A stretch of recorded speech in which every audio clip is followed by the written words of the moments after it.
You're listening to the Yoga Medicine Podcast. I'm your host, Rachel Land.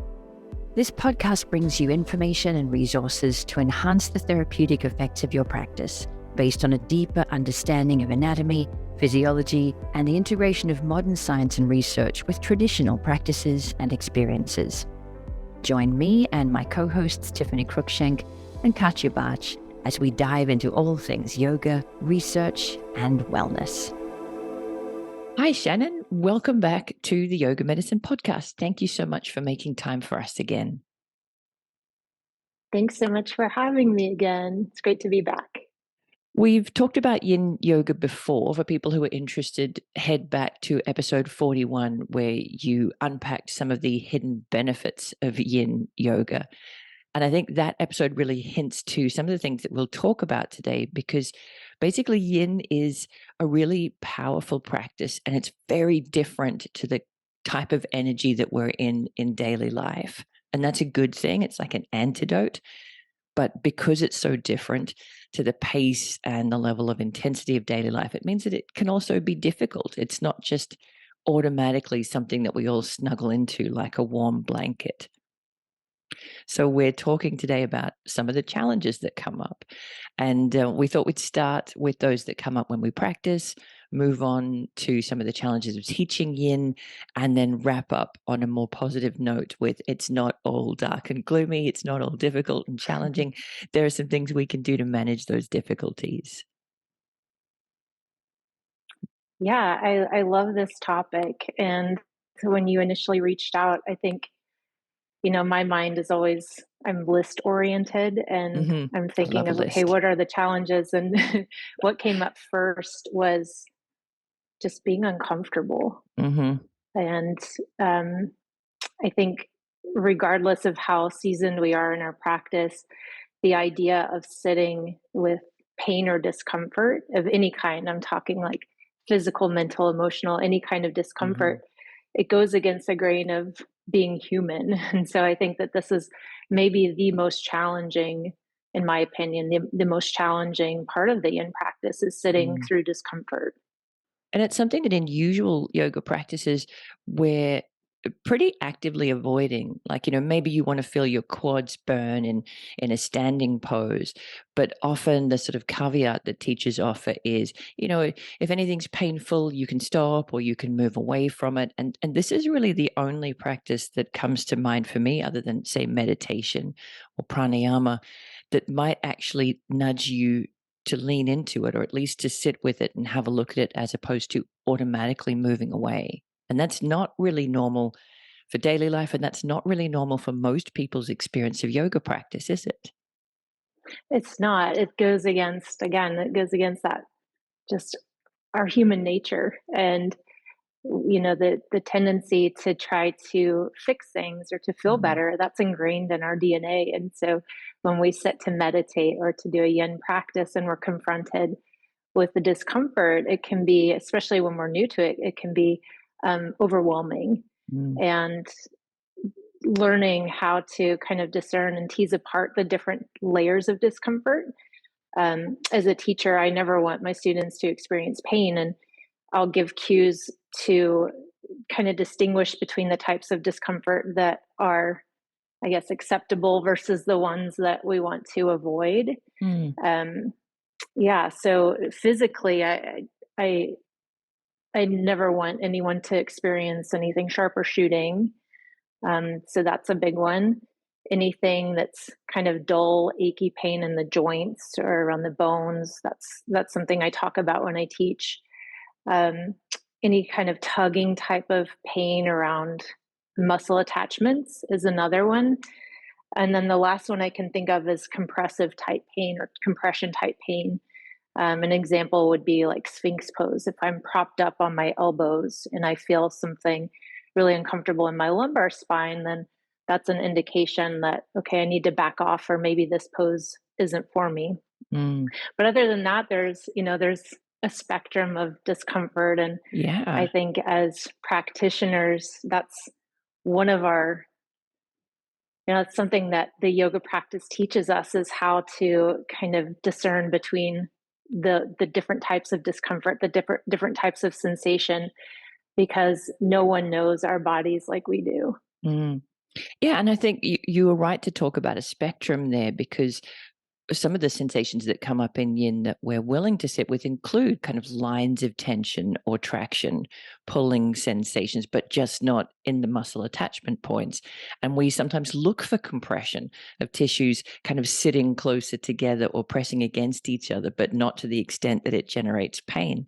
So you're right, there is a Right. real wisdom to figuring out, is this enough? Is this too much? And I think, especially when you're new to yin, that uncomfortableness can also be sort of lonely, because if you look around the room, everybody's kind of in their own space. Usually people have fairly tranquil faces. Some people look like they're loving it and enjoying it. You don't get outward signals that other people could be as comfortable as you are. It might just feel like, why am I the only one who can't relax here? And I mean, physical discomfort's not the only thing that comes up. As you said, it could be that kind of fidgety, like I'm bored, or feelings are coming up. How do I make space for those? And that too can be kind of isolating if you don't get the feeling that anybody else is feeling the same. But it is in a group setting, especially, it is human nature to look around and to look at what other students are doing and how are they responding, and am I alone in this? That's so Mm. true. Is But I think remembering that we're not, that everybody experiences the same range of emotions and sensations, and that's a good learning tool for meditation, for yoga, for anything that we practice, is Mhm. remembering that we all experience the same things. And often I think that can come out over time, maybe not the first time you practice yin, but over time you'll notice other students maybe talking to the teacher afterwards, or maybe you will see somebody fidgeting a little bit, just not in the shape that you felt fidgety in. And so you start to get this feeling of, oh, I can't necessarily tell from people's faces, but I think people are having some similar experiences to the ones that I'm having. Maybe not in this shape, but maybe in the last one, or maybe in the next one. And so over time, you do Hmm. start to get that feeling of, you can't always tell what people are experiencing from the outside, but chances are they're having a similar set of experiences to I am when they come to yin, which can probably Hmm. help. For Context sure. helps everything, doesn't it? It does. And there's So sort of, something beautiful about practicing in a class too, is mm, feeling like you are with other people doing the same thing. There's mhm, this togetherness that can happen, and that can keep you in the pose rather than rolling up your mat and walking away if walking you're out. practicing by yourself. And the next one that you had to discuss was letting go. And I love that this was the very next thing that came to mind for you, because it's so against Western culture, like sitting with discomfort and not trying to fix it or change it. Letting go is often framed as a negative, like surrender, giving up. It's not always framed as something that gives us strength and power. But it's one of the really Hmm. big lessons of yin, isn't it? So what It, what it inspired you to is. to think about letting go as the next thing? Well, I think, I can speak from experience. I hold on to things um, when I feel scared, or when I Mm, feel um, that to let go would be to give up a part of myself. I think we hold on for various reasons. mm, Physically, we might hold on, we might grip our muscles because we're protecting ourselves, maybe not even knowing we're doing that. mhm, Mentally and emotionally, we might hold on to something out of fear of, like, what if I lose this? What if I drop this? Because it's mhm. part of who I am. So I think it can come up in different areas. But as far as like letting go physically, we do hold on so much without knowing. I see this as a teacher. Like, I see when we forward fold, I see a lot of students, their The shoulders are up by neck, their the ears. shoulders. As we kind of move into more sensation, our body naturally wants to guard and protect. And Mhm, so I see this kind of gripping as a response to protect ourselves. And, just feeling that out first, noticing that tendency is for noticing how we hold is the first step, but then recognizing it's okay to soften here. It's Mm. okay to maybe relax the tension, that gripping type of tension or clenching, um, mentally and emotionally. Like, what if I do set this aside, even for the 60 minutes that I'm on my mat? What if I'm able to drop that storyline and to just be a witness or an observer of what I'm experiencing rather than being entangled in it? Mm. And I think again, it can be difficult the first time you go to a yin practice, but over time you get a little bit more used to, oh, this is the place that I tend to hold on to. I'm Mm-hmm. usually pressing my back teeth together, or I'll keep some tension in my forehead, or for some students it's their hands or their feet or their abdominal muscles, whatever kind of patterning Yeah. has come up through life, that this is the place that I hold, or this is the place that I'm strong. Once you know those places, you have time in yin to sort of cycle through them and go, have I relaxed my cheeks? Have I softened my Mm-hmm. tongue? Is my forehead smooth? Could I drop any sense of tensing my belly? Could I soften my hands? You can kind of cycle through those spots, seek them out, check in with them, and use them as little barometers of, have I been able to let go, or am I still holding some part of myself back? Mm-hmm. It can be an interesting tool too, to say we're working around the hips. My One of my holding patterns is right here. Yeah, mine too. So my thinking creases, Right in between the and eyebrows I'm for those of seeing you who aren't those as I get watching. older. Yeah. So my tendency is to kind of grip there, and as I'm going deep into my hips, I might send my attention rather than going right into the site that I'm targeting. Maybe I soften up here first, or I Mhm. soften in an area away from that target tissue. And that can be really a fun way to play with what you're feeling in a yin practice, especially if the sensation is somewhat intense. Like Mm, the target area, if what we're feeling is somewhat intense, to kind of move it around to other areas, see how your body's responding to mm. that posture. I love that, because I think we kind of think of ourselves as the brain's in charge and the brain tells the body. And we forget sometimes that the body is also sending signals to the brain all the time. And so yin kind Hmm. of gives us this space in which we can have a conversation, like, okay, my brain is telling my body, I'm here for the next 5 minutes, I'm going to relax as much as I can, I'm going to soften my hips, I'm going to soften my forehead. But we forget that our body is sending signals back to our brain, and it doesn't matter how many times I Hmm. consciously think, I'm safe here, I'm fine, I'm going to relax, this is level of discomfort that I'm willing to sit with. If our forehead's still crinkled, or if our teeth are still clamped down, or our hands are still in a fist, we're sending our nervous system the signal that you can say whatever you want. This is not a safe place to relax yet, because I'm still ready. I'm still ready to move. I'm still ready to Yeah. fight, or, whatever our instincts are. So it gives us this Hmm. time to kind of tease out the two-way conversation. What's my brain telling my body, but also what's my body sending back? And could I shift those signals? And if I do, does that change my internal experience at all? Hmm. Yeah. What was the next thing that came up for you? One that always comes to mind for me Let's is see. range of Yeah, motion. go. Is Range Yeah, of motion. Yeah. it's usually the Yeah. next one that pops up for me when I'm Um, looking around a group of people. You're likely to have big differences. You just spoke about the hips, big differences in terms mhm. of where the hips can go. Some people a Yeah, heap, range some of people not motion, and it much. can, on a spectrum. Yeah, like you might have people in your class that are very, very flexible to the point of being hypermobile versus folks who are on the opposite end of that spectrum, Mm, who have a really hard time maybe even moving forward at all in a forward fold. mhm. They're sitting up, we might be in butterfly or Baddha Konasana, and just to initiate that hinge, that fold is impossible. So, Yeah.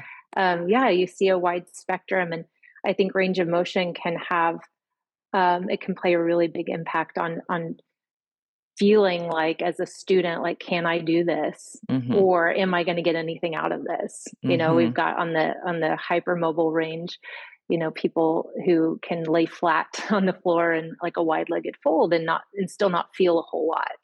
And I'm I not think feeling for anything. these What options do students, I have? Can you sit on Right, me? Can you right. put some sandbags on me? And I think for these students, my thought is that it's more of a mental and spiritual practice, or it can be for them. Like maybe Mm, their role is to just sit with the stillness and to sit with whatever sensation they can feel, or to yeah, start to tease apart maybe the more subtle sensations, yeah. versus someone who's, you know, like sitting upright and trying to fold and barely moving at all. And they might be feeling And for plenty, including the right. internal question of, do I even belong here? How come I can't? Why?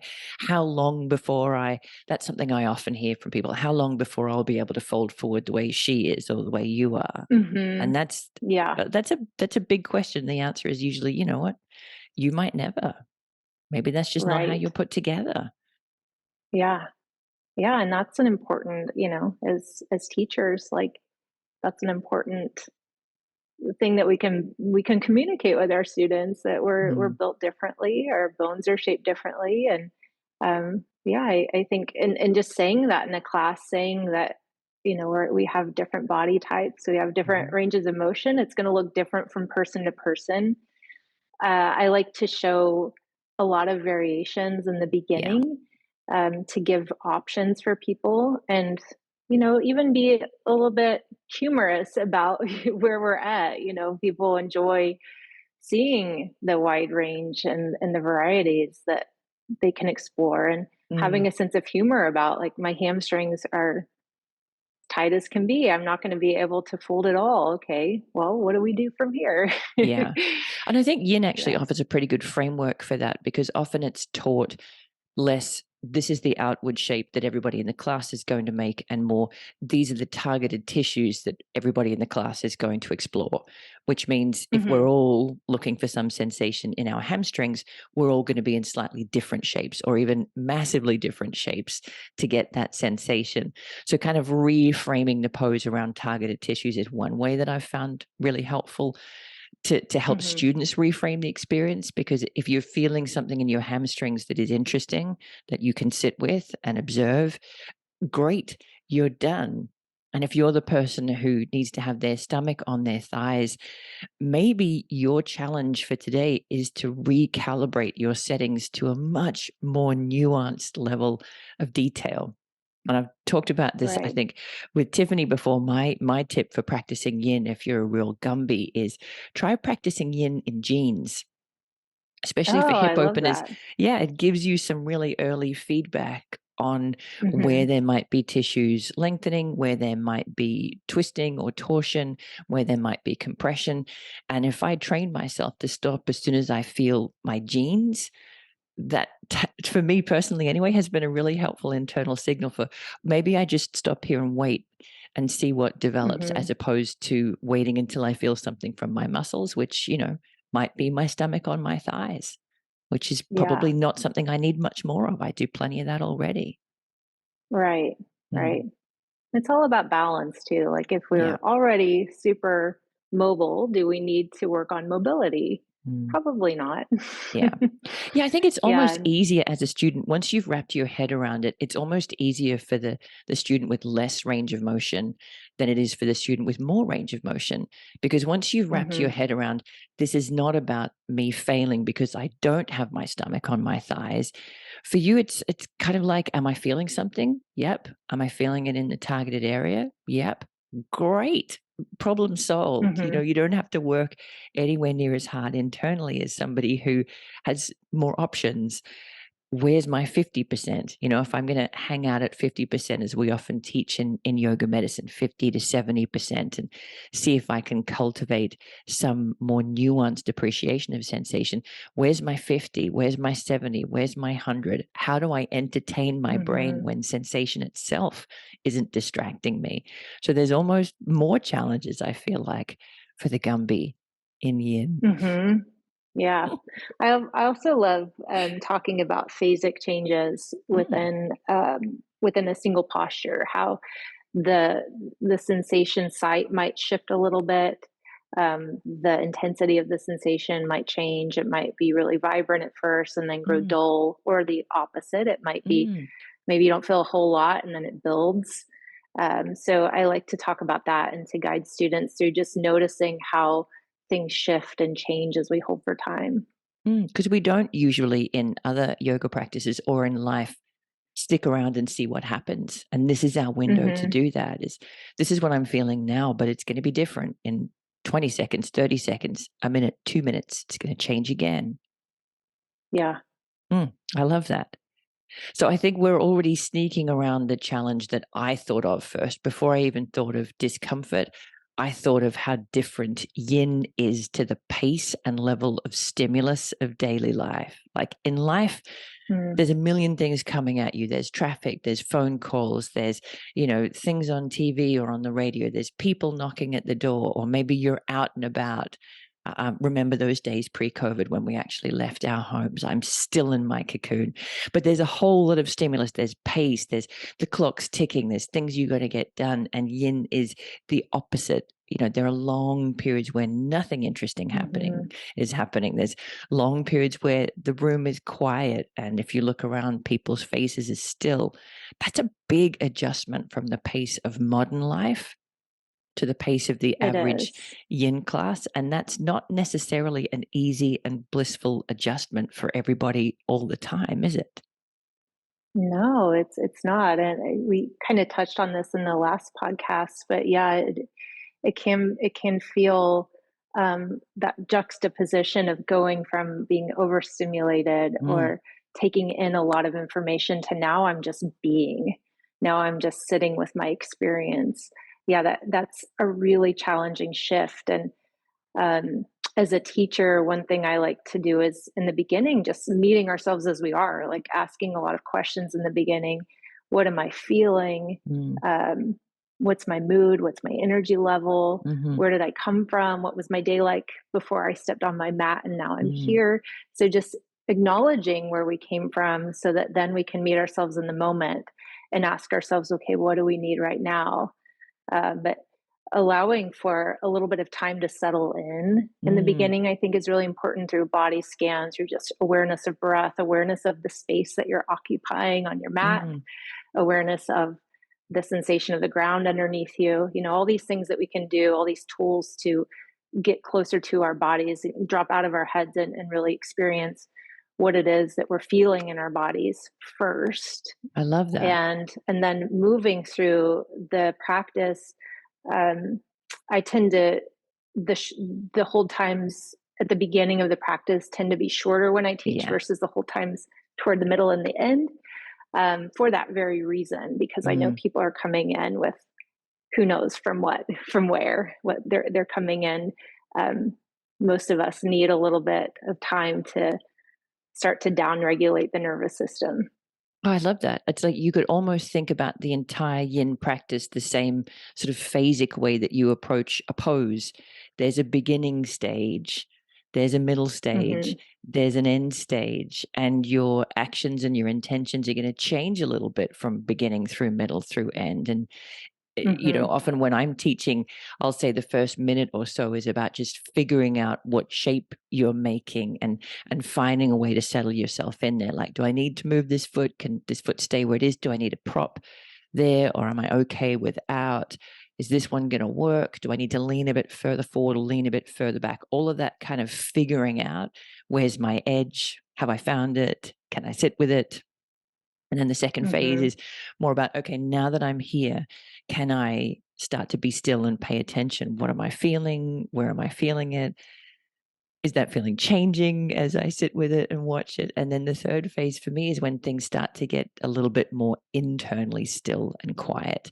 And you've just Mm-hmm. described a similar sort of approach to the whole practice. Like to begin with, there might be a bit more movement, shorter holds. Maybe you're talking a bit more too. And then toward the end, people are in that receptive state for more stillness, less stimulus, more quiet, because we've given Yeah. ourselves time to adjust. I love that. And it is interesting as the practitioner to set yourself up. My tendency in my life off the mat is to busy myself, right? Mhm. To stay busy with things. And I see that come up in my yin practice and in meditation too. It's like, okay, I'm going to make myself really cozy, really comfortable, or at least support myself the best I can. Yeah. And then there's this moment when I've done all the things, and it's like, okay, Now what? here's the moment that I'm Now meeting. it I'm really, actually truly starts. meeting the moment. And I'm I'm the really opposite. I'm like, facing this'll whatever it do. is head on. This'll do, which means, 4 minutes in, I'm like, oh, I chose poorly because now I just picked the first thing and now I'm dealing with the aftermath. Tendencies, you're right. Yin is like a mirror, isn't it? It really brings us face to face with our tendencies. Am I the person who wants everything just right? Or am I the person Mhm. who's pushing a bit too much, who wants to feel more or go further? Am I the person who is a little afraid of discomfort and is backing away or holding myself back or not willing to let go? How am I in life? It's probably going to show up here in this practice on the yoga mat, even more so than other styles of yoga because of the time. You Yeah, can the fake it for time. 30 Eh, seconds, can't you? But you can't fake it for 5 minutes.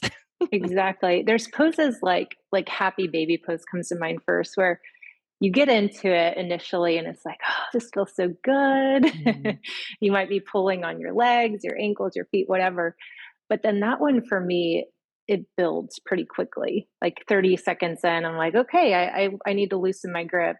And mm, because I'm experienced in that posture, and in my experience with that posture, I tend to teach it in a way where I'm like, okay, let's approach this more subtly than we might mm, normally. So we usually start with our toes together, almost like Baddha Konasana or butterfly with the feet suspended, with the feet in the air. mm, And then we slowly open up. And then rather than pulling on the legs, we might just support the sides of the shins, just mhm. allowing for a little bit of weight, if that. But really, it's just gravity, which gravity alone, Gravity can it be a starts to bitch. build.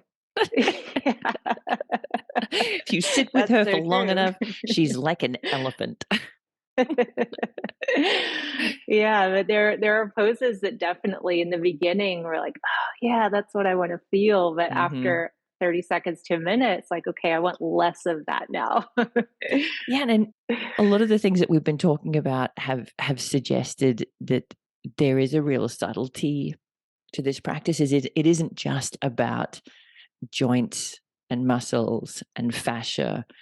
Although, we do often talk about those things in yin practice because of the time that we're there and the way that we're really trying to dial into subtle shifts and changes in sensations. It gives us a window into our energy body, our mental and emotional body. We've talked about thoughts coming up and feelings coming up. And I think a lot of Mhm. people feel this more or find this more in yin than they do in other practices. And also when we're teaching, we talk about those different koshas as well as the meridians from TCM a bit more. And that can be a real adjustment. What are your thoughts on experiencing more subtle aspects of ourselves in yin and how tough that can be to wrap our heads around? Yeah. Well, I think that the practice lends itself to the subtle body. Mm, Um, we're talking about these more hidden layers of ourselves that we can't necessarily put under a microscope. mm, But I think, with I teach a lot around the meridian lines. And I think that when we're working with the subtle body, it's for me, it's really important to have an imagination and a sense of playfulness around it, because it is something that we can't necessarily see, but mm, it's a felt sensation. And I like to bring in visualization exercises where we might visualize the flow of the energy. Maybe there's a color attached to it or mm. a texture attached to it. So we visualize the flow of energy. Um, and also just like playing with that energy. Like, does it feel stagnant? Does it feel like it's moving? And yin, we Mm. are still. It doesn't mean that the energy is stuck. But if it does feel stuck, if it feels stagnant, inviting the breath into these spaces. Mm. So sending the breath into the site of the sensation or into the areas where we feel like there's no movement, I think is a really helpful practice. And as a practitioner, again, like I use my sense of imagination. I'm Yeah. my life before teaching yoga, I was an art teacher, and so that comes pretty naturally to me. So I use that and that sense of play and curiosity to enhance my practice. And Mm. then as a teacher, I try to invite some of that same sense of play and, guiding students with imagery. I love that. And And I it's think I it's a fun particularly way to love the way teach that, it. yeah, I particularly love the way that you talked about using your imagination, because I think Mm, some of us can approach the practice really literally and go, I don't feel that. I can't feel that meridian. And making space for that by saying, can you feel or imagine a connection between your, middle finger on your left hand and your left shoulder and your, whatever meridian you're teaching that day? Can you feel or imagine, create space for, well, maybe I can't feel anything physical or practical, but you're still kind of sending your mind along that pathway and doing that sort of curious exploration of, can I imagine there being a connection there? And that in hmm. itself creates space for an awareness that you wouldn't normally have had without you Right. having And I to love tap into that. some Like you're magic talking senses. about that almost like a connect the dots, like a Mm. mapping of the body. I Hmm. love doing that sort of practice where if I'm teaching a specific meridian line, I might start at the fingertips and then work the way through and have people visualize that part of the body as we're kind of traveling through it, almost like it's a river or some sort of Mm. stream running through the body. And again, maybe the first time you practice yin, you are purely using your imagination, or maybe Hmm. not, but definitely over time, I feel like we get more attuned to, wow, it's really easy for me to feel the tip of my middle finger. But then we got past the wrist crease and I couldn't feel much in my forearm. I didn't have anywhere near as much Hmm. awareness there. And I got to the elbow and I felt much more connection there. You start to kind of put things together and go, the experience of that place is different to the experience of this place. Why is that? What's going on there? You start to get curious and start exploring your own body in a way that you often don't have time to in other practices or Hmm. in daily life. Yeah. And through yen, is where a great way to connect the meridians is to stretch them or Hmm. to compress them. And so feeling that sensation of length or compression, whatever it is, like feeling that and then imagine what the line is doing. Is it stretching out? Is it getting bundled up? Like Mm. what's happening with the energy there? I love Yeah. that. I love that. And anytime we are inhabiting our bodies in a way that's a little bit more inwardly focused and curious and exploratory, we're building our interoception. We're building all of our capacity to pay more attention to our bodies, not just within the practice, but outside of the practice. Maybe that starts to tone the mental muscles that we need to notice. Oh, that feels a little different today. What's going on in my right hamstring? Maybe I'll be a little more gentle in my workout today because it just doesn't quite feel right. That skill Hmm. set really does translate off the mat. Yeah, it does. One that comes to mind for me as a sort of all encompassing challenge of yin is its sort of messiness compared to tidier types of yoga. Like if you've been to, an Iyengar class or an Ashtanga class, there's usually a lot more precision in terms of this is what you're doing with your feet, and this is what you're doing with your hips, and this is what you're doing with your hands, and this is where you're kind of turning your eyes. That's the pose. Breathe. Next pose. And yin is a much kind of bigger, broader, more spacious container for awareness. Who knows what you're doing with your feet? You're going to have 3 different things happening with people's hips. You're going to have 8 different things happening with people's shoulders, and you're going to be there breathing for a long time.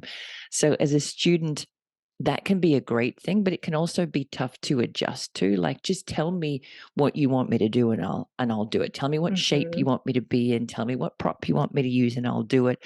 Why do I have to be doing all of this feeling and thinking? That in Hmm. itself could be a really big adjustment. Am I doing it right? I don't know. What are you feeling? So the Yeah. messiness of the practice, the unstructured nature of it, which really is its magic, can also be a big process of adaptation for students who are used to being really clearly guided and told, this is what you're doing now, and now we change. Right. And then looking around the room and seeing like the wide spectrum of what this pose looks like. Yeah. Do I do it There's like the not a person to my textbook left? Do I do it example. like the person to my right? Hmm. What is even going on here? Yeah, there's a kind of chaos to it, which I think most of us love as we get used to it. But I do sometimes see new students looking around like, what on earth? What You is start off with this? 8 different options. It's like, which one do I pick? That in itself could be Yeah. a lot for the student who just wants to be given an experience and then sent on their way. Hmm. That reminds me of, when we go through the elements, what Tiffany talks about the metal element being so structured, and there's that Yes. precision and the routine, and that class that you're like, the picture you're painting is of that really almost like an Iyengar based practice where Hmm. you're very meticulous about the setup of your foot, the position of your hands, your spine, like what's my anatomical body doing? Where am I in space? Versus yin, which can be any which way. Hmm. It can be supine, it can be face down. Like when I teach a yin class, I give a lot of variations. And so some people might be on their backs, some people might be on their bellies, Hmm. like there's no rhyme or reason or organization to it, which I could see could be very difficult for someone who does really love that structure and that Hmm. precision. Yeah. Whenever I have somebody come who's new to practice and I say, "Oh, have you done yin before?" "I've done Iyengar yoga." I'm like, "Okay, this is going to be challenging for you. Just be prepared for this to feel like complete chaos, no instruction, messy. Set yourself up with that expectation and you'll have a lovely time." But if you're coming and expecting it to be like Iyengar, it's not. It won't. It's going to be really Right. different. Just have fun with it. Kind of explore, no rules, see what comes up for Hmm. you. But I do Yeah, think it helps to preface it with that as opposed to just letting them in with, "Great, fantastic. This will be just like that. Come in, have fun." exactly. So we've already talked about some tips for teaching. You've already mentioned some of them, and a lot of it I think is about creating context for the experiences that students can be having. Not everybody will be having challenges, but most students are going to be facing at least one of the ones we've talked about at some point. Most people are going to be uncomfortable at some point, or fidgety, or bored, or they'll have feelings coming up, or they're looking at the person next to them whose stomach is flat to the floor and thinking, why can't I do that? When am I going to do that? So you've already talked about kind of creating a lot of context as a teacher, giving plenty of options for people to choose from. I talked about targeting an area as opposed to an outward shape. You talked about making space for things to change over time, that sort of phasic nature of the pose. But that's difficult as a teacher, especially if you were initially trained in another teaching style. There's some pretty big Hmm. adjustments to teaching yin. What were the ones that started coming to mind for you? I think like being really efficient with our words. We don't Yeah. want to give too many cues in yin because, like you said, yin is not about precision. It's not about alignment. And so we don't want them to get too wrapped up in what they look like. Hmm. So that was the biggest adjustment for me when I started teaching yin is, and there's so much space too, right? Like you Hmm. get them set up and then it's like, okay, well, now what do I say? Well, the answer is sometimes you don't have to say anything. Just the quiet space can be really helpful for students and needed for our Hmm. students. And so I think just paring down your words, being Yeah. selective with your words, with your cues, and doing that. My tendency is to do that in the beginning to Hmm. help students set up, to give a lot of variations, modifications, um, to walk around if I need to help students out. But then I like to leave some spaciousness while Hmm. they're actually holding the posture. And that can be a challenge. We want to fill the space. That's just a tendency is Yeah. to I'm fill this. definitely better at doing that when students are lying down. Most of them will have their eyes closed or partly closed. But when students are sitting up and any of them at all are looking at me, I definitely feel some pressure to be, I better put on a show. I got to entertain them somehow, as opposed to us just Uh-huh. awkwardly sitting looking at each other. Yeah, that's when I tend Right. to overtalk, I think. Like, oh, okay, well, let's fill that space with something. So you mentioned you will often walk around. Do you start by kind of, you could do this setup, you could try this setup, you could try this setup, and then once you see everyone settle into an option, you then sort of get up yourself out of whatever variation you've been modeling and wander about? Or are you even modeling I variations at all? might. Sometimes I do, sometimes I just sit. It just depends Mm, on what I'm seeing. I yes. like to just look at the room and see if everyone's going right to a position that they look somewhat comfortable in, then I might just stay at the front of the room Mm, because I feel like just me being up and moving around could be a yeah. distraction. If I do get up, I try to do so in the beginning so that again I can come back to the front of the room, leave a little time for some space, for some quiet to let Mm. people really soak in the pose. Yeah, I agree. I take the same approach. And often I don't walk out into the space unless either I see someone kind of continuing to shift and fidget and looking like, oh, they can't quite get comfortable, or they're outwardly still, but their face suggests to me that they're still not comfortable. I might just walk by that person slowly to see if they kind of give me a wave or ask for some help, or depending on how uncomfortable they look, I might say, "Hey, how are you feeling there? You got something you can work with?" But yeah, if I'm not getting any of those signals, I tend to do the same. I'll just stay at the front, out of the way, leave people in their Hmm. space. I love that. The quiet can be lovely. I've learned to really embrace the quiet, and there's just this felt sense when you can feel the energy of the room Mm, subtle. mm, And I love those moments where I feel like just the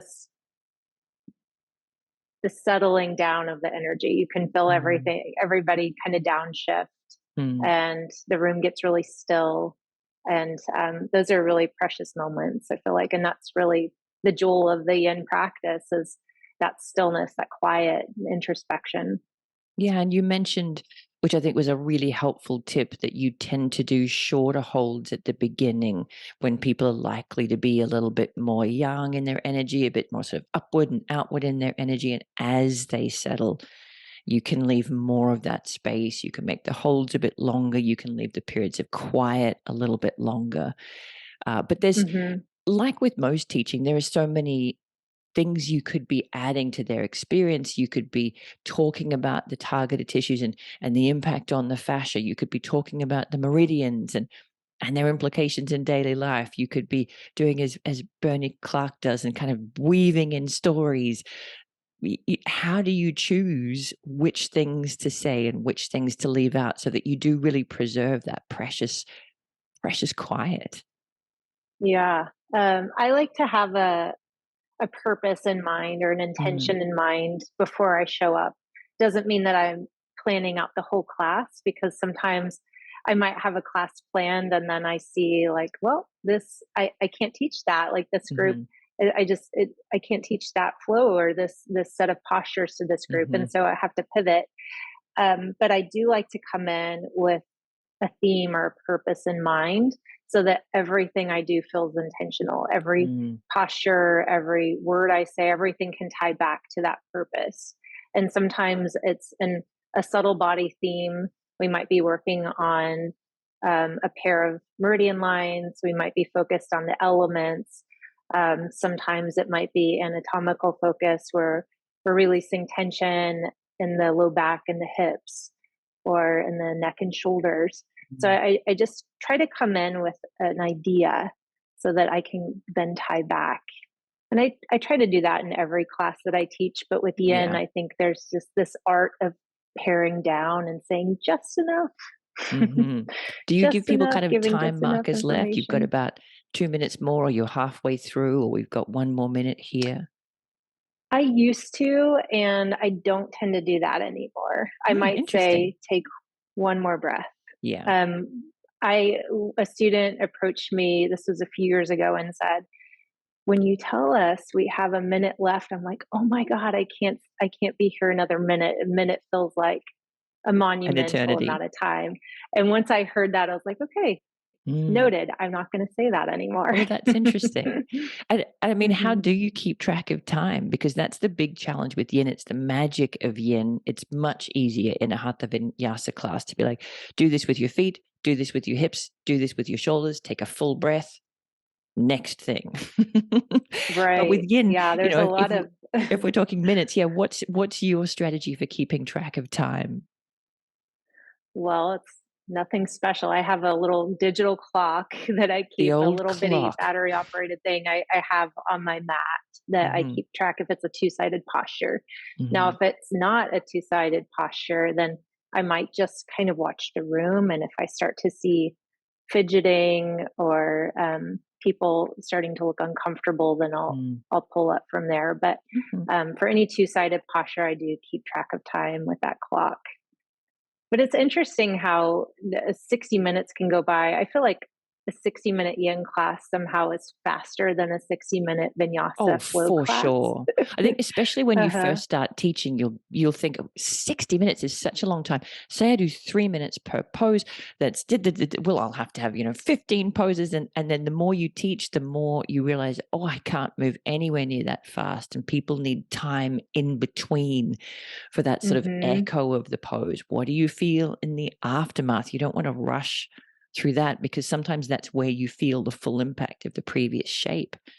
So Yeah, yeah, I that's find the my favorite same. part is that Yeah, in mine between too. is just Mhm. observing. Yeah, observing the effect, kind of staying with them as the effects ripple through the body, noticing Mm. how those change as well, and then, giving time and space because a lot of us are rushing from appointment to appointment, from Yeah. thing to thing, and then we come to yin and it's all this space. And so really expanding on that space and giving time to kind of venture from one thing to the next without feeling Mm. rushed. It's something I've actually said in classes before. Imagine if we took this time in daily life to do the thing and then to feel the aftermath of the thing and to feel its effect dissolving and dissipating. Imagine if we had this kind of space in life. And we won't Mm, always. Life has its own pace, but gosh, wouldn't we be more mindful in everything we did? mhm. Now, I've practiced Yeah. some yin classes where the teacher has an enforced rebound shape. You've got to come to this shape and be still to feel the after effects. That's not the way that I teach it. I'm interested in your approach. As you're coming out of a shape, what guidance are you giving to students? I usually will so my teaching has shifted quite a bit in the last few years as I'm getting older and realizing that not one shape or one thing works for me.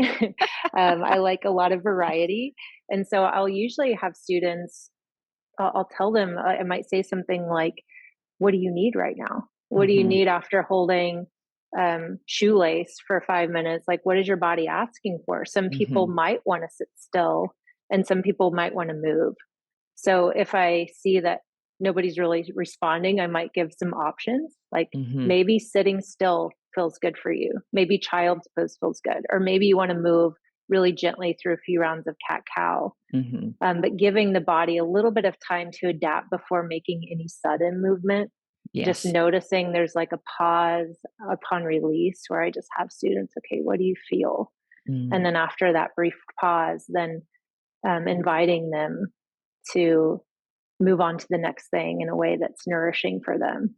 Yeah, I agree. I've taken the same approach too, but from looking around and noticing, some people sometimes really need to move. They need to flush out the tissues or to give the energy Hmm. somewhere to go. And sometimes people really want to be still. And rather than telling them what they need, kind of the whole point of this practice is encouraging them to tune in and to listen to those Hmm. quiet internal signals and to respond mindfully. So, why would you not do that after the shape, the same way that you had them doing it in the shape? Yeah, Yeah. I love Yeah. that. The transitions are, those are gold. I love the transitions. Yeah, same. Mm. And that makes me think, how do you transition if you've been kind of rushing around in daily life and you've been going from place to place and appointment to appointment and you've got a yin class that you're teaching, how do you transition from that really young, high upward, outward energy state to being able to be ready to kind of hold space for students and to encourage them to slow down their pace? How do you prepare for teaching? That's a great question. And I've been teaching yin on Thursday evenings for years and years. And Mm. I tend to have a pretty full schedule on Thursdays. I teach um, private lessons back to back. And then I come in for that yin class, and all of a sudden it's like, okay, well, now I need to appear to be calm and slower paced and ready to guide this really meditative practice. So Mm. I like to give myself a few minutes, even if I only have 2 to 3 minutes, a few minutes to feel my feet on the ground. I might stand in Tadasana or take really slow steps.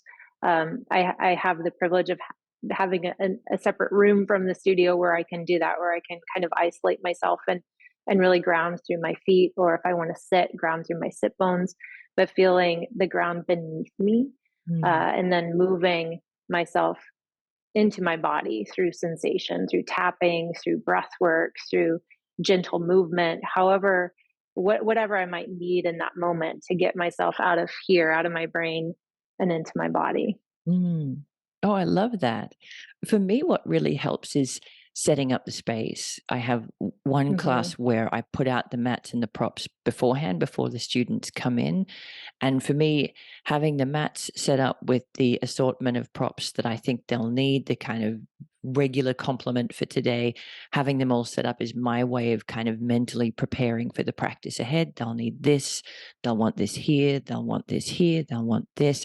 And that in itself makes the space feel for me kind of more orderly, more quiet, more still. And it means that as they transition in, there's less for them all to do. Now, I know that doesn't work in many Hmm. places. Lots of people bring their own mats. Maybe you don't have props or they're bringing their own props. But that for me has been a really big help to make that mental shift from whatever I've been doing to preparing for my intention for this class. But I also teach some Yeah. places that I don't have that option, and where there aren't props, there might be foam yoga blocks, and that's it. And that can be a real challenge to teaching yin, where a lot of people need support in order to find a shape that they can just be with and sit Hmm. with. What's your approach in spaces where there aren't many props to choose from? Yeah. I using the wall is Mm-hmm. great, and for a lot of postures that we do in yin, I had a client one time I was working with one on one who had um, two or three fused vertebra. And so we had to modify all of the forward folds. So I got really good at finding ways to modify. Okay, well, this is the target tissue. We're going Mm. to do this on our backs in this way or on our bellies in this way. Mm. So I think there's a lot of things we can do where if we have an idea of the target area we're working on, we can do so laying down or using the support of a wall to target that tissue. It might mean Yeah. that the pose is less intense. It's not as big of a posture, but we're still working the same tissues in a slightly different way. Mm. You Yeah, can that's also often my approach improvise too. with cushions, pillows. Yeah, when If you're I'm teaching teaching an people online online, class. yeah, that becomes a Hmm. little bit easier. I'm thinking about teaching in like a gym setting where you don't have bolsters and you're unlikely to have blankets or Yeah. maybe not even straps, but you might have foam yoga blocks, some with little chunks taken out of them from years of use. Hmm. I tend to teach more supine versions of poses than seated versions of poses because a larger proportion of people can get something that they're comfortable with on the floor. Um, Wall space Exactly. is great too if you have it. So yeah, I think they're good suggestions. Even like a rolled sweatshirt Hmm. can be used as a blanket or a block. We can improvise.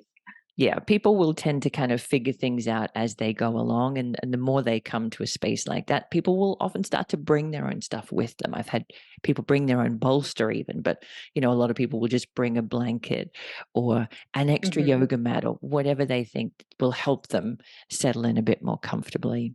Mm. Hmm. And I guess the overarching theme that has come through a lot of things is, as teachers in the yin experience, we're just trying to set people up so that they can go in, they can start to tap into those quiet interoceptive signals that, we need to not listen to through much of daily life because we've got outward things to do. And it requires people to feel comfortable enough to be different to the person next to them, or comfortable enough to be uncomfortable and feel safe in that. So I guess the big challenge for teaching, maybe more so in yin because there's so much stillness and quiet, is how do we make or help students feel safe? I haven't had this Mm-hmm. happen often in vinyasa classes, but I have in yin where somebody will cry. Things come up. Mm-hmm. How can you create a space that feels safe to do that? Yeah. Goodness. Well, the moment they walk through the door, I want students to feel seen Mm, and to feel welcomed. And so I think it starts there the minute they walk through the door. Um, but then having the space prepared, like you mentioned, having my mat set up, having the props that are needed. I think props, just in general, props offer a sense of safety and security. Just seeing that nest of whatever we're using, yeah, I think you've got feels really help. welcoming. You're not in this on Hmm. your own. Right. But then I dim the lights. I Mm, do play music because I feel like music can help with people who are uncomfortable with silence. mhm, But the music that I choose tends to be ambient. There's no vocals, and I play it really softly. It's just a background. But I think just setting the space up the minute people walk through the door, even mm, the way that my studio is set up is we have a separate entry area with a little lobby. So even the setup of the lobby, I dim the lights in there. I don't tend to use aromatherapy because I know that that can be triggering, mm, but I might have like an unscented candle lit or something. So anything to kind of welcome people into the space and to help them to feel, maybe it's their very first time in the room. So mm. no harsh overhead lights, um, just a welcoming kind of presence. I think that as teachers, just the way we carry ourselves, making eye contact and really seeing people and talking to people Mm. can set the stage, I set the agree. And tone. I think you've also brought out some great suggestions earlier on of meeting people where they're at. And if the energy in the room is high, you start with poses moving a little bit more quickly and not leaving as much quiet. And you're guiding people into that process of settling so that you can stay longer and be quiet longer. You've also talked Mm-hmm. about talking about discomfort.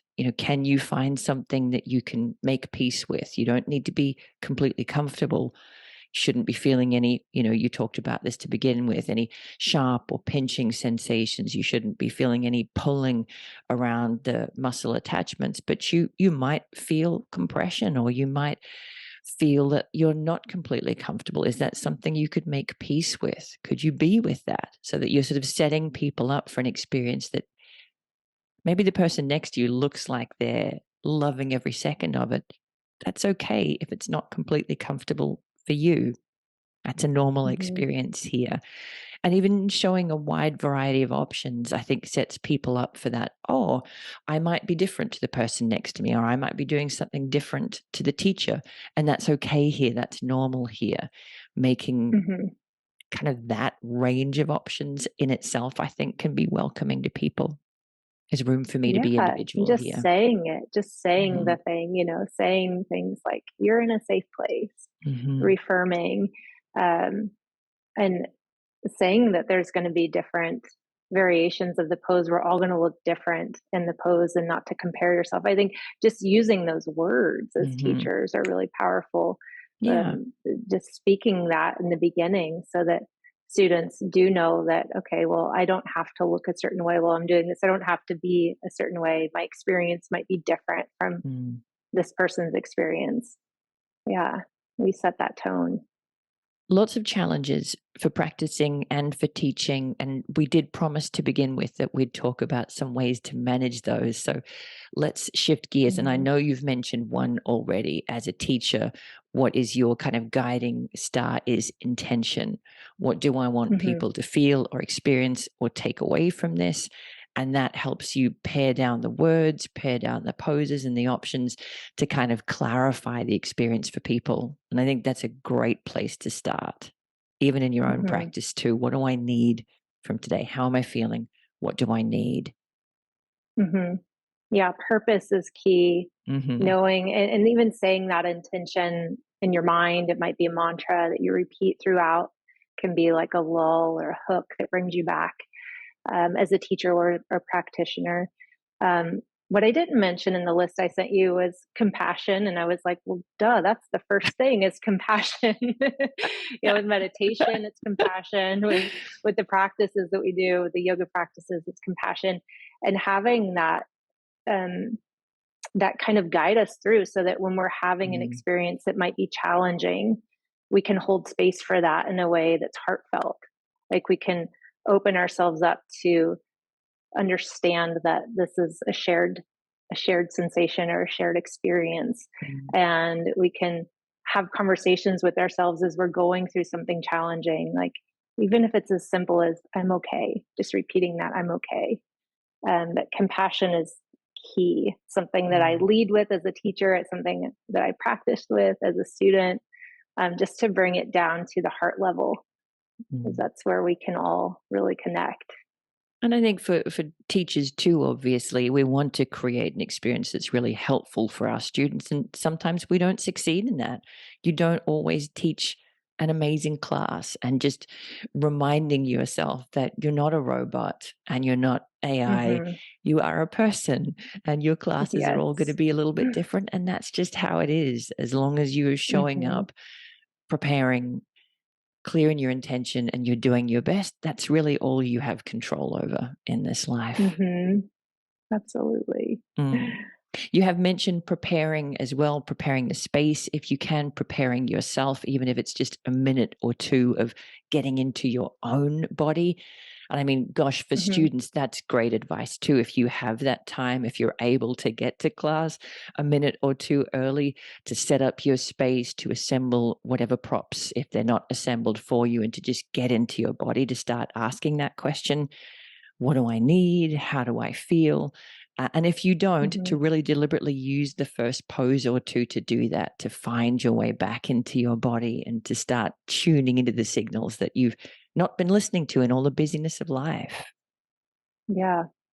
What else Yeah. would And you as a suggest? teacher, well, as a teacher, I think just teaching from your own experiences, like what are Mm. you going through? What's something that you're working on in your life that I think just showing up authentically as ourselves, Mm. and when we can speak from a place that we know, especially from a space of experience, that we're gonna connect with people in a more meaningful way.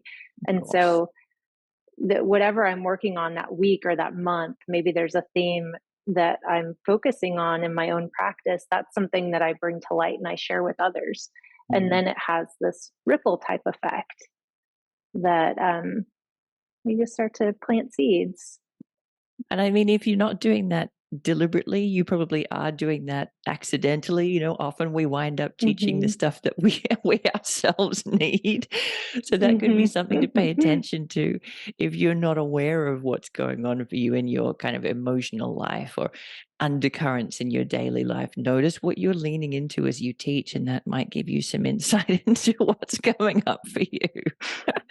That's definitely what I find anyways. We're doing grounding practices this week. Oh, okay. So obviously I'm feeling a little bit unsettled or ungrounded, and that's what I need. Maybe you guys need a little bit of that too. Anything else Hmm. that you'd offer for people to kind of manage some of those challenges other than having an intention, whether you're teacher or student, preparing yourself as best you can, whether that's with props or feeling your way into your body or starting that inquiry of what do I need? How do I feel? Being a compassionate observer of your experience, I think was a really beautiful Hmm. tip to draw out. Being Yeah, kind I was to just yourself. looking at that. Yeah, playing that role of the witness or the observer, which can help us to disentangle from whatever that challenging experience might be. Then we're Mm. not so caught up in the storyline of it. Then we can kind of step back, and it's almost like I like to use the cue of imagine that you could step outside yourself and see yourself from above. So Mm. then we're not so involved in whatever it is that's going on. Now we can look at it with a little more insight, with a little bit of separation, so Mm. that we don't get Perspective. so drawn and sucked into whatever that experience is. Mm. Yeah. I love that. And you've talked about, as teachers, trying to foster a space that feels safe, that creates space for quiet and stillness. If you're practicing on your own, online, for example, trying to do the same for yourself, trying to clear a little bit of space in a corner somewhere where you know you are unlikely to be disturbed, or you've Mm-hmm. made peace with the disturbances that might come, kids or cats or dogs, kind of setting yourself That's up in a always the space that hard feels part of safe. practicing at home, right? Mm. Is just making space for the practice. Mhm. Things come up at home. Yeah, they do, Yeah. and that's unlikely to change. So, kind of making space for the ones that you've made peace with, and maybe you set your phone to do not disturb, or lock the door, or whatever you can do to minimize those Mm-hmm. disruptions. And then maybe we finish with one of the ones on your list that I thought really encapsulates some of the potency and power of yin, which is it reminds us that nothing is permanent. Mm-hmm. Whatever you're Yeah, feeling it's now such might be a different in lesson a to breath. learn and relearn over and over Yeah. again. Yeah, within a single pose, you learn that rule of Mhm. impermanence. You feel the intensity of it. You feel that fade. You feel um, the changes afterward. So I think a single posture can bring that idea to life.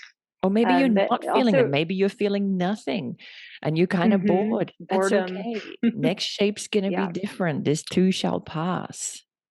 right, right. But if we can find something to connect us to that very moment, that's the fruit of the practice, whether it be Mhm. yoga or meditation, is just that connecting to what is. And that's the lesson that we learn and we learn again, and we we keep on going down that path because it's such an important one. I love that.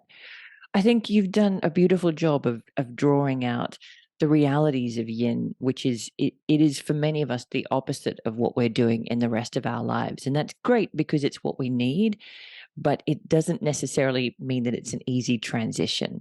And I don't know that that narrative is out there all that often. I think sometimes people get the impression that I had a conversation with Tiffany on restorative yoga, and it's really similar, where people give the impression that, oh, it's wonderful, you're just luxuriating in these props and you're completely cocooned and held. And in yin, you might feel some tension or some compression, but oh, it's wonderful, these lovely melting stretches. Sometimes it is wonderful, but there are going to be challenges that come up.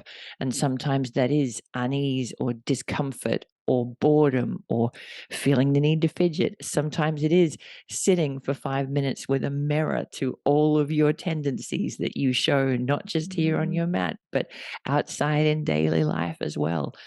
Maybe you feel yourself comparing yourself to the people around you, and you're like, oh, I do that in life as well. It's a powerful and a wonderful and a potent practice, but it isn't always easy. And I think it's important to have that conversation so people know it isn't necessarily Mhm. easy. And there are some ways I can prepare myself to make the experience more manageable.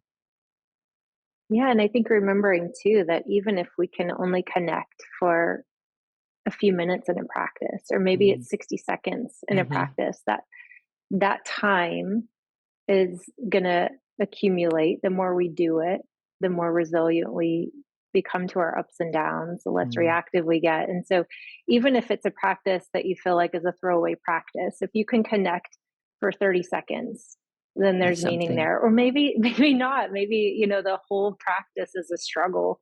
There's a lesson there too, Mm. that we stick with it, that we observe our tendencies. We might leave frustrated, but just that very act of observing the tendency, that's a lesson in and of itself. Mm. Well, for people who want to dive deeper, we Yoga Medicine do have a yin and meditation teacher training, which Shannon, you teach on, and that goes into a lot more of the ins and outs of, if your targeted tissues are X, what are some of the options that you could offer to students? How could you help them get more comfortable so that they find a level of sensation that they can sit with? And if you're a practitioner and you don't want to dive into that level of detail, on Yoga Medicine Online, we have a heap of classes. We have quite a few beautiful yin practices taught by you that we will link to in the show notes, that kind of give people space to understand what that experience is like if they haven't tried your classes before. Anything else that you want to leave people with today?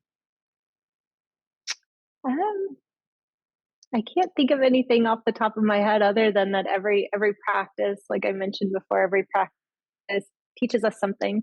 Just Mm-hmm. showing up, being receptive to whatever experience unfolds.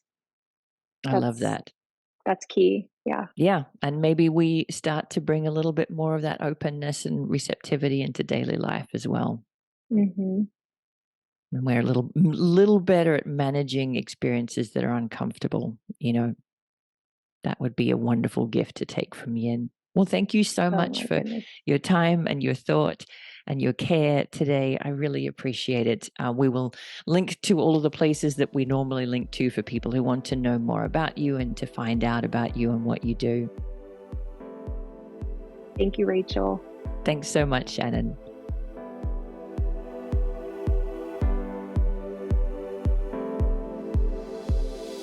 Thanks for listening to Yoga Medicine. If you liked the show, be sure to subscribe and leave a rating and review on Apple Podcasts or wherever you listen to podcasts.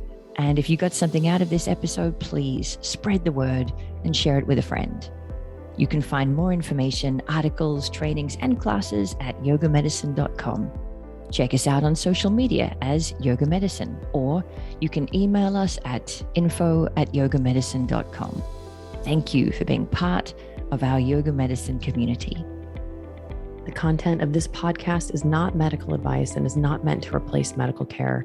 Please consult your healthcare provider to determine what is best for your unique healthcare needs.